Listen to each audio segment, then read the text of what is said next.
Chris Yannick, CYInterview covering Las Vegas and the world. We now bring you a CYInterview with CYInterview sponsor Rob Gill of Epic Financial Strategies, LLC, and Brad Lee, the CEO of LighSpeedVT. If you have not already, please subscribe to our YouTube channel to keep up with everything we have going on CYInterview. Hit that subscribe button below. We hope you enjoy this conversation. So when I look at LighSpeedVT, right, and one of your videos talked about there was a major, you had two other partners, and at one point there was a difference in opinion, and you had to work through those gyrations to get out of that partnership, and then eventually the business took off. Can you talk a little bit about that? Well, I mean, let's set the record straight. I had a couple of friends that I gave 33% each to in exchange for chump change at the time, 30 grand each. And, because I wanted my friends in the game. So they both invested, no, I'm sorry, it was 35,000 each. So one invested 35 grand, the other one invested 35 grand. And I would allow them 2/3 of my company. I'm the founder. We weren't partners until I did that. Yeah. Because again, to me, that's important. Why? Well, because I foolishly gave out 2/3 of my company because I wanted to work with my friends. It wasn't the 35 grand, but that 35 grand was needed at the time to get the thing started. So absolutely, in all fairness, whether it was a good deal or bad deal, they became partners. Well, after a year and a half, the company wasn't making any money. The bills weren't getting paid. My personal bills weren't getting paid. They were working the whole time. They weren't going to do anything just except give the money. Yep. So I'm like, I can't even get them, and they were the boss at where they worked, to buy the product from me, and they owned a third of the company because they didn't have any power. They just pretended to have it. Yep. So anyway, they didn't even buy it. There was no help. And I finally went to them and I said, listen, guys, you guys are working and I'm over here busting my ass. So you guys got to put in some money or else. Well, they said, they said, dude, we ain't got any money, man. We're working and, sorry. And so I said, okay. And I quit talking to them. Well, I kept going, but I quit talking to them. So about a year and a half later, we're making a little money. About 2 years later, we're making a little money. 3 years later, they show up, want a job at their company. So all of a sudden they're like, hey, we did well. Awesome, dude. Good job. Which again, technically I'm a nice guy. I didn't say, screw you. I said, okay, boom. So anyway, we built it up, and that's the foundation of the relationship, where they didn't do anything. I did everything. Yeah. And then when I finally gave them a job and gave them car allowances and expense accounts, like ridiculous, stupid comp packages. Yep. Well, because they owned a third. They were my buddies. What's the difference, right? Hey, you can be CTO and you can be CFO and you can be CMO, and neither of them were qualified for that. Yep. Foolishness. Yep.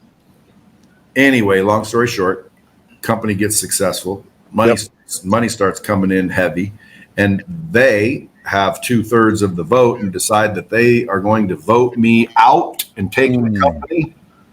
And they found out that the bylaws didn't allow them to do that, which forced me to fire them as employees. Yep. And then buy them out for $2 million each. Yeah. Amazing, because, for me, one of the things that we have here is the marketing side that creates the life insurance for Become Your Own Bank. And we get a lot of opportunities through, whether it's email campaigns or Facebook ad campaigns. And I too had, but now I have partners, similar story. I'm the face, I'm the guy that's the insurance expert, right? Become Your Own Bank. And, one of my partners is no longer here, kind of what you're talking about. And that resonated with me because I had seen that video that you did. I don't know when you did the video, but I recently saw it. And, we had gone from 700 to 7 million in revenue over a 4-year period. And when it was 700, no one cared, but when it was 7 million, everybody cared. So it did land with me. My question for you, when I don't know the timetable of when this happened, like what years it was, but I know like early on you were connected to Grant Cardone and some of the other people that you guys were buddies, I think. Still am. Yep. And you would do a lot of, social media stuff, and he would be all over the place, and you would say, why are you doing so much? Was the transition, did you see social media, because you must have been ahead of the bell curve, not only when it came to the virtual training, but also, being connected to Grant back then, 16, 15, 14, I believe. First of all, how did you have the foresight to see what was happening next? And then what are some of the things that are coming that we don't even know about that you got your hands in going forward? Well, again, to set the record straight, I'm still buddies with Grant, and he's still my client. So, so he's a client. Got it. Okay. Yeah, I mean, I didn't realize that. Yep.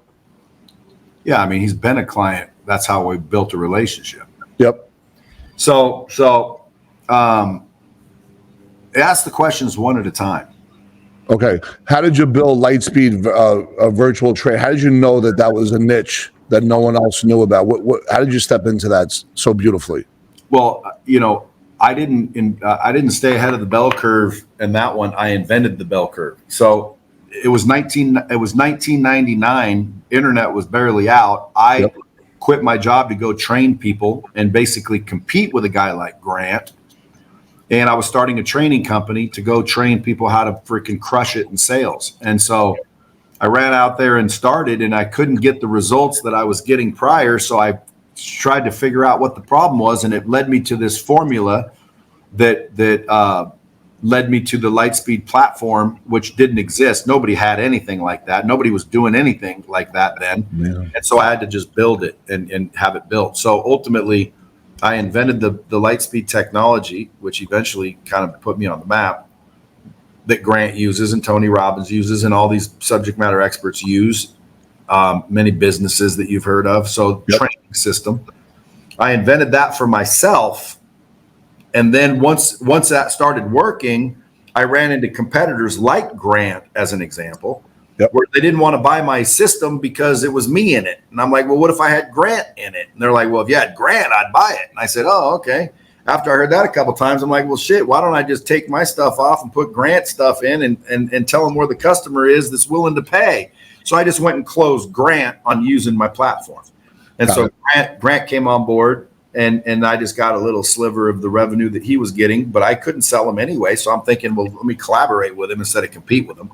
Amazing. And so the software took off because it's so strong, but there was nobody doing it when I did it. I started the whole thing. And what does that look like now, though? Is there a lot of now people? Everybody and their dog knows that online learning is 10 times more effective than any other form of training. Because listen, online is not the end all be all. Training is something you do, not something you did. So if you only have the ability to train online, I could improve your training by blending it with live training. But a company, for example, that claims they're going to grow and scale, they don't have a training system in place, a system. That's the key. Yep. Then LighSpeed, the technology, provides that. So now I've got thousands of businesses paying a monthly license to use our platform with their own content. So it started with my content, and all I was ever going to do was just sell me and compete with all these trainers with my technology. But at some point I said, man, there's no reason to compete if I can, get a little piece of theirs and let them use my technology. And this is what we were talking about, where you had to buy out your partners once that started to take off. And my partners had nothing to do with that, but that shit started happening. Yep. And that's what started making money, and which led me to give them a job, and funds were flowing. Well, now the funds are flowing. Sure, they're back, but dude, now you're going backwards again. We already discussed that. Yeah. I like to leave things in the past, brother. Fair enough, brother. So what does it look like now going forward? Because I love when you say be the content. I love your YouTube mix into Instagram, TikTok, and Facebook, and everything that you're doing. What does it look like now for the next 3 to 5 years? For what? For your business growth and your entrepreneurship, and how you're, obviously you want to help people. I think your mission is to train people in selling. What does that look like? I mean, your drive every day. Yeah. Well, let me to clarify. My mission is to get the knowledge from the people who have it to the people who need it. Love it. Because again, I think people struggle because they don't have the right information. So fair enough. Yep. It's not just sales, right? But at the end of the day, I own multiple businesses, like multiple, 8 maybe. So what's exciting me right now is I've got the ability to not only show people exactly what to do, but now I've got the vehicles to give them a job, essentially. In other words, I'm not saying, hey, let me train you on sales and then good luck. I'm saying, hey, let me train you on sales. And if you get certified, shit, I'll hire you at one of my companies. You make $200,000-$300,000 a year or more. So people are like, well, dude, you kidding me? You'll train me and give me the job? I'm like, well, sure. So to me, that's exciting. Why? Well, because, dude, I can show people how to get out of the rat race fairly easily. Yeah. I can show them how to drop the shovels and the hard labor and step over here and now like use their brain and their mouth to make 10 times the money they were making with their back. And ultimately that leads to an escalation and an elevation of the human, period. So like I'm improving human beings. It's awesome. You are. So you're giving people jobs in one of your companies after you train them. Is there any company that stands out the most for folks where they can go from making 30 to 300 grand a year? Well, I mean, dude, all of my companies, you can do that. But to me, it's not hard making 200 or 300 grand a year. And Rob, you already know this. Like this is dumb stuff. But too many people are afraid to tell the truth, right? They're trying to be politically correct. Listen, I'm not afraid to tell somebody if you ain't making $200,000 or $300,000 a year, you're not doing something right, bro. Like you're it's not make it. Well, nobody is. The majority isn't. Yeah. Well, that's because the majority doesn't know what they're doing. I can show them exactly what to do. I can't do it for them. Yes. They have to be willing to do the work. But at the end of the day, do you know how to make 240 grand? And if they say, yeah, I just don't want to. Well, then I can't help you, bro. I can only help the people that answer that question with a no. I do not know how, obviously, or I'd be doing it. Okay, good. Then here's how. And here's a vehicle in which to do it. All you have to do is do it. Can you do it? Oh, yeah, I can do it. Okay, let's see. Go. It's fun because, dude, people are doing it. It's amazing. And their eyes are wide open and they're like, holy mackerel. And what's funny is they're just at the beginning. Like they don't even know what to do next now that they got some extra money. Now what? Well, dude, listen, I can coach them all the way up to, close to 9 figures. After that, they're going to have to jump to someone else because I don't know. Do you do one-on-one coaching, Brad? Well, I mean, again, I don't. But I would, but again, it would for the right price. Write me a fat check. Yeah, like again, I mean, if you want me to coach you, I don't know in what. I won't agree to coach you just to coach you. I don't know how to help everybody on everything. Yeah. But if I think I can help you and I got to spend time helping you, yeah, dude, I'm going to charge up a yin yang. But I don't do it much. No, I like my time too much, bro. I value my time way too much. Yeah. So if I have an 8-figure business, with based on like a 4 multiple, right, potential, and I want to go to 9 figures because we're getting 2,000 opportunities that come in a month, but I want to get to 5,000 or 6,000 opportunities and bring in another 30 or 40 agents. Is that a conversation that we could have? Of course, that's easy. Love it. Yep. Okay. Again, I could help that person. Yep. And by the way, at that level, dude, my fee wouldn't even make him blink. Yeah, understood. So thank you for this interview today, and I appreciate your raw honesty at all times. When you're a parent of, I think, 7 kids, is it 7 or 6? I'm sorry if I don't have that information. I have 7 kids. Yep, and you are married now. With how many new kids in the new marriage? Was it 4 or 5? I forget. 3. 3. Okay. What is it like for you energetically? I'm 53, right? And I have a 18, 17, and 14. When you now have the kids from different ages, how is that energetically for you? What is that like every day for you? To be able to manage all the things you manage and be a family man. Yeah. Number one, it's a blessing. Yep. But when you say how was that energetically for you, I'm not sure what you mean. Showing up every day and just, it is a blessing. Yes. And thank you for sharing that.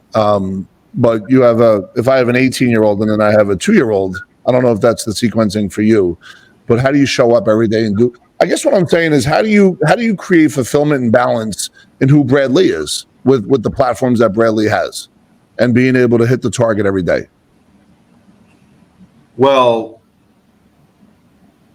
number one, I mean, like, to me, honestly, having kids is a blessing. I am blessed with a beautiful wife that loves to stay at home and take care of the kids. So, like, Yep. there's a team thing going on. It's not just me, but I can still be me and go make a bunch of money and help a lot of people and spend time with my kids. It's not an either or. A lot of people try to get that confused. You know, you have to sacrifice time with your kids to build a business. No, you don't. You can do both. Yeah. The question is what are your priorities? And guys, there's no such thing as balance. The priorities are what are real. And the priorities are, like, right now, my kids are in Seattle with my wife and her side of the family, visiting people in Seattle. So for 3 days, I don't have to do shit except put them to bed on a FaceTime. Yeah. Yeah. Okay. And then sometimes when they're here, after I'm done doing what I do, sometimes it goes till 7 or 8 at night. I'll go home and they're there and we hang and we laugh and it's fun. And I take them on trips and we travel, and, like, dude, they got so much of me. They don't want any more of me. Okay. If someone else wants to say, well, brother, your children want you there always. No, they don't. Trust me, especially when they get older. You know that, dude. Your 18-year-old don't want you in his life every damn day. Nope. 100%. If he does, you raised a weak kid. Yeah, no. We have strength. We have strength on this side. I promise you that, Brad. Yeah. So, like me, like, dude, I was out at 16 years old. Now people say, well, did your dad kick you out? That's why. Well, yeah, he kicked me out, but dude, I could have went home. I could have talked my way back in the house. I just didn't, because he raised a tough kid, a resourceful kid. Yep. Like, dude, right now in this day and age, you know, kids are getting a little bit softer because they were handed a lot of things. The advent of the internet, it's easier to make money. You know, it's crazy what's going on nowadays. So again, does that mean all, you know, younger kids are bad? No, it means that they had a tougher time being tough because they weren't forced to play in the mud with a stick, right? They got iPads. They weren't forced to do the things that we had to do. So in my mind, the Gen X is the coolest, baddest freaking generation of them all. I love that. I love that. However, because of I'm a Gen Xer, because I'm 55, bro. Yep. So when I was being sent to a foster home, you were getting born. Yep. And by the way, that ain't much difference at all. So again, someone says they're 45 and someone says they're 55. That's a decade. That's a little bit of a difference. But 2 years ain't shit. Yep. 2 years go by just like this. So me and you are the same age, dude. Absolutely. And I can tell you, if I could go back and start over, okay, I wouldn't change the things that made me tough. Yep. I would have changed the things that made me weak. Mm. So what made me weak was arrogance. What made me weak was thinking I knew everything. What made me weak was not knowing to ask for directions. Yep. You know, all the things that made me weak, I would change. And it's like I'd be probably a billionaire right now. But I love that. That's amazing. Like, I've never heard somebody say it that way, and that's amazing. And here's my last question, Chris. Obviously, I'll turn it to you, Brad. When it's all said and done, I mean, your impact around the world is amazing, right? Thank you. When it's all said and done, what do you want people to say? Like, what does it look like for you? What does it feel like? We can't take a Brinks truck when we go 6 feet under. So what's it about for you? And there'll be clearly a digital footprint, but what does it mean to you when it's all said and done? Again, I mean, dude, I'm not doing anything for here, right? I'm doing it for where I'm going. Yep. So I don't care what anybody says here. Love but it. I hope they say, you know, boy, that was a good guy. But dude, listen, when you die, they're going to spend a month or two crying and feeling like shit. Maybe. And then a month or two after that, bro, you're dead. Okay. Yes. Life goes on. You're forgotten. Eventually, someone's living in your house. Somebody's freaking driving your car. Somebody's freaking, you know, you all this earthly crap is fun while you're here. So enjoy it while you're here. But if you're worried about what are everyone going to think about me after I'm gone, dude, I think you're missing the point. And I ain't talking about you. I'm talking about anybody listening. Yeah. You should be worried about what's going to happen the next place you go. Yeah, exactly. Well, Brad, thank you so much. I'll reach out to you about the what we just talked about pertains to the business model. But Chris, anything that you want to share? I know you wanted to close it up with Brad. Yeah, bro, I just wanted to ask, have you lived your whole life in Las Vegas? And if not, why is your operation in Las Vegas and how long have you been here? I've been here since 91. The reason I came was technically a bad acid trip. Can you talk about the trip? Well, it sounds like the movie Fear and Loathing in Las Vegas. No, nothing like that. I lived in Seattle. My life was pretty cool. I was dating about 5 different women, all of them smooth and like, in other words, each one didn't necessarily know about the other one, but they also didn't think they were exclusive, meaning I was just dating 5 girls. I was driving a kick-ass Acura Legend. I was making about 5 to 8 grand a week selling cars in Seattle. And freaking life was good, bro. I'm like, 21 or something. And so one night my buddy comes over and says he wants to drop acid. So I'm like, it's July 4th, 1991. And I'm like thinking, dude, that'll be freaking fun. So I'm like, yeah, boom, take a hit of acid, trip, have a great night. But that night, my friend called me. He lived in Las Vegas, and he was telling me about Vegas being filled with palm trees and girls and UNLV and casinos, running rebels and 99-cent breakfasts. And like, dude, it sounded unbelievable, man. You need to come down and visit. And so because I was tripping, it sold me, right? And on the trip, I sold my buddy into going down for a week. And so I closed my buddy. We next day we got up and we freaking told our bosses and stuff that we were leaving. And I personally was told I can't leave. And I said, well, then I quit and I'll just reapply when I get back. See ya. But anyway, so I took my last paycheck, which was $2,800. And I talked my buddy into driving his car down. So we got in the car and did an 18-hour straight through, just planning to visit for a week. Well, the first day I spent all my money. Every dime. And so I'm like, dude, I got to get a job to get back home. We had no gas. We had no nothing. So I got a job waiting tables. Wow. And then I met people, locals, and decided, let me just stay another week. Tips are pretty good. That one girl's pretty cute. Stayed another week. Let me stay another week. That girl's real cute.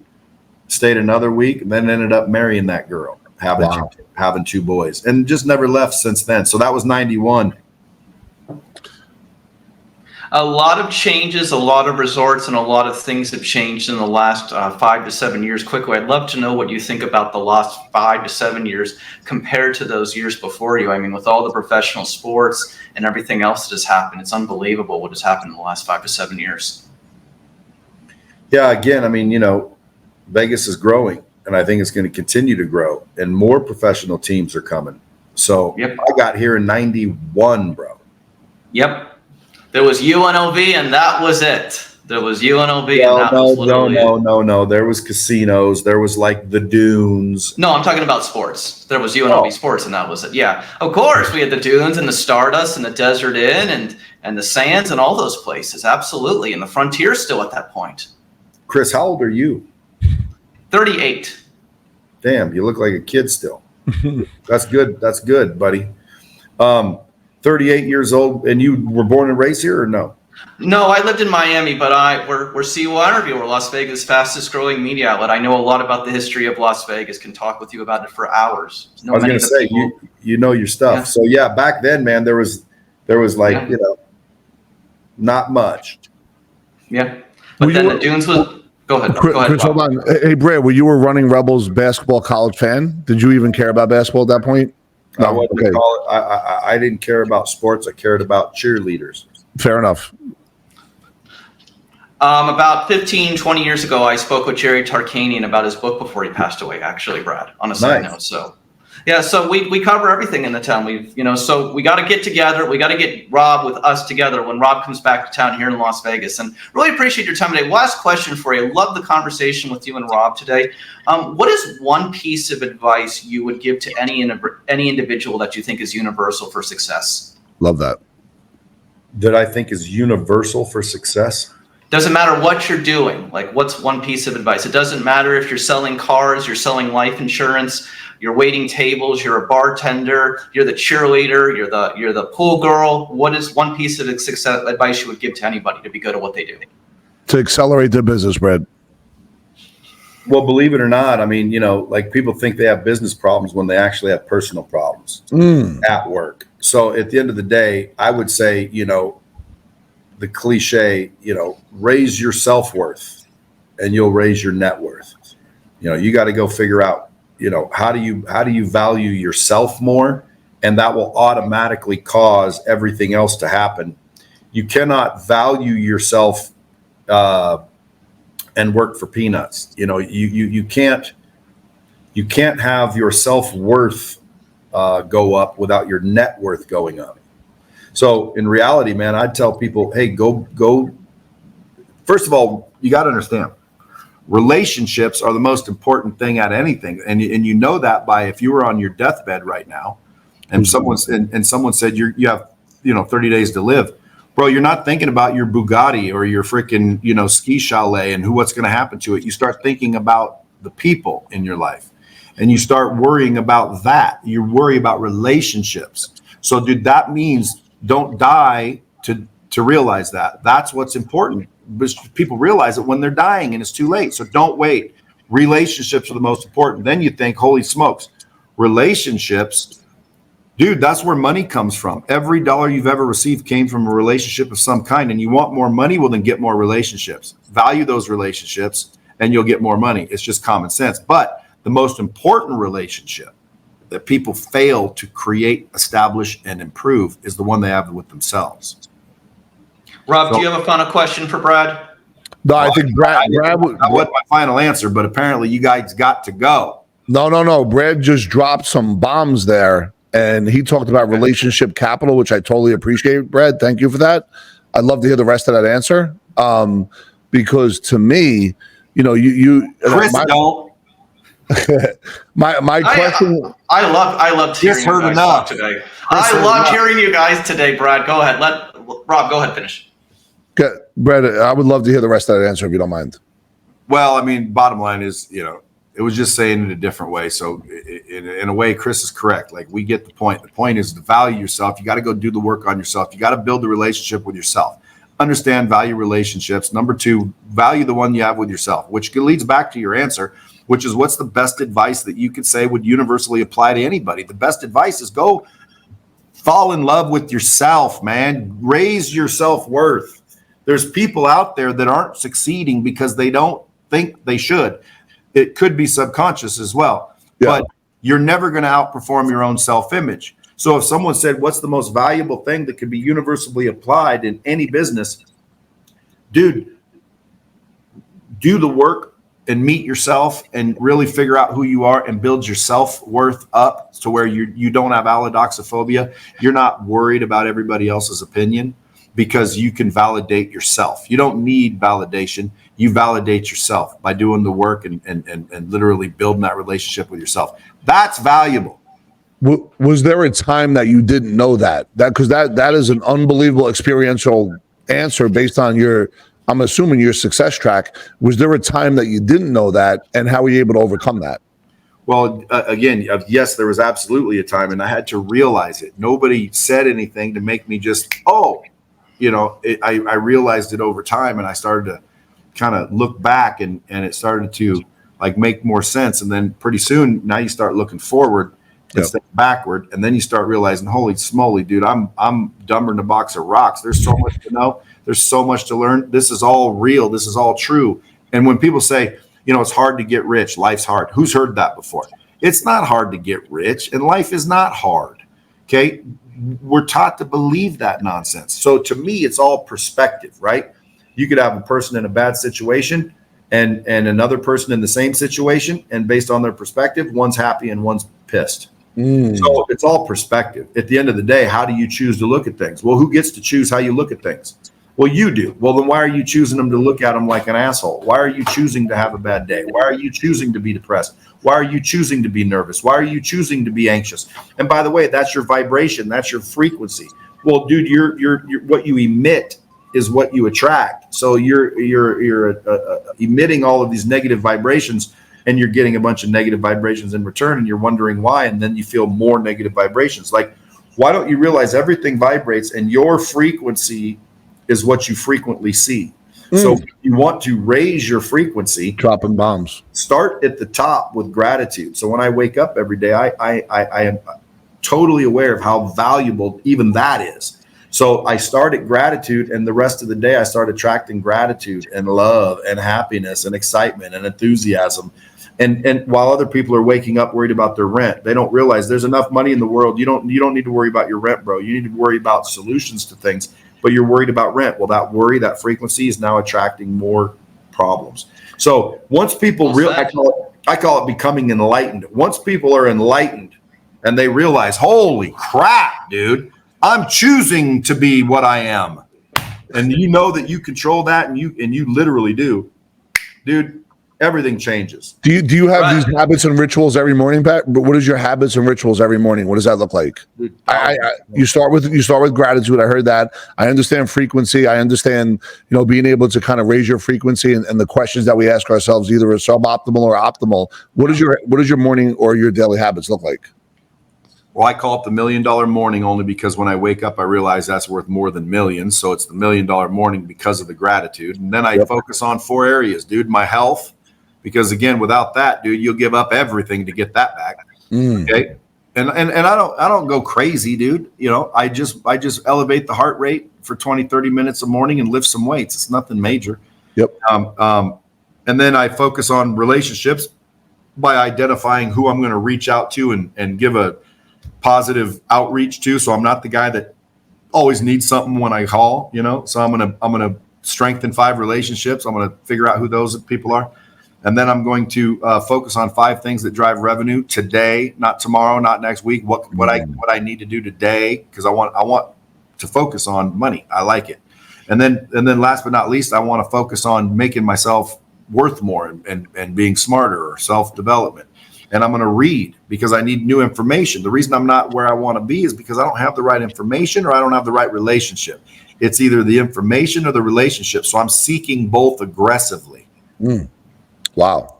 I mean, that was a bombshell, Chris. I'm just going to say that right now. What he just demonstrated to your audience is the ability to go from hello to yes with integrity and light speed. No pun intended, light speed fashion. Thank you, Brad. Love it. Success leaves clues. Just heard all of them. Brad Lee, Rob Gill, thank you both for being on CYInterview today.